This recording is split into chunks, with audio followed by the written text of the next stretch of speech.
చట్నీ బొంగులో 10వ తరగతి బొంగులో రిజల్ట్స్, దాంతో వెలుగబట్టే ఉద్యోగం ఏముంది రాబోయ్, పీకి పొడిచి వేసే ఉద్యోగం ఏం లేదు. ఇంకా మళ్ళీ ఈ 10లో ఒకసారట, మళ్ళీ 12లో ఒకసారట పబ్లిక్ ఎగ్జామ్స్ రాసే రాతంతం ఎక్కర్లేదు తెలుసు. ఇన్నే ఉంది ఈ 10th పరీక్షలు శాశ్వతంగా నన్ను అడిగితే రద్దు చేస్తేనే మంచిది.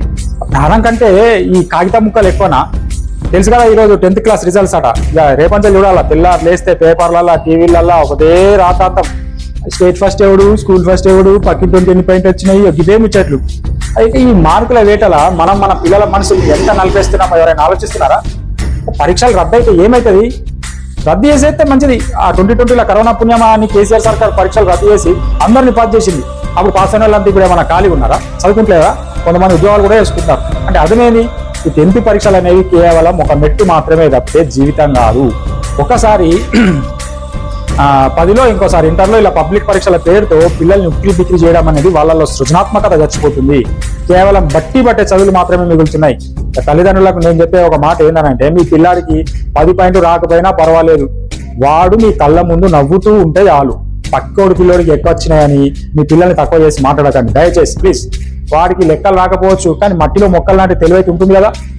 ఎవరికొకరికి అద్భుతమైన నైపుణ్యాలు ఉంటాయి, మనం గమనించాలంతే.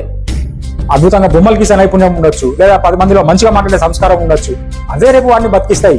ఇక పురాణాలకు చెప్తున్న 10th క్లాసు తమ్ముడు చెల్లి, ఆ మాట చిన్న మాట, ఈ రిజల్ట్స్ అనేవి కేవలం మీ చదువులో ఒక భాగం మాత్రమే. మీరు ఫెయిల్ అయినా, మార్కులు తక్కువచ్చినా, ఆకాశం వచ్చి మీ మీద పడదు. ఏదేమైనా సరే ఆత్మహత్య అనే ఆలోచన అస్సలు రానియకు. చనిపోతే గెలిచినట్టు కాదు, ఓడిపోయినట్టు. ఈ ప్రపంచంలో 10th ఫెయిల్ అయ్యి కోట్లు సంపాదించిన వాళ్ళు ఉన్నారు. నిజం. మల్లారెడ్డి లేడా, లేదా యూనివర్సిటీ కట్టినాను, పెద్ద నాయకులైన వాళ్ళు ఉన్నారు, ఎంతో మంది ఉన్నారు. అంతేందుకు మన ఆంధ్రప్రదేశ్ డిప్యూటీ సీఎం ఒక్క పరీక్ష పోతే ఏముంది, ఇంకోసారి రాసుకోవచ్చు. కానీ ప్రాణం పోతే వెనక్కి అయితే రాదు కదా.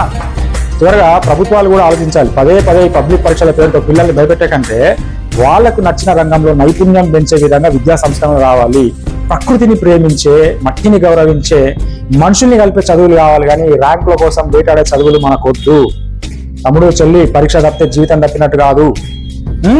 Okay, God bless you.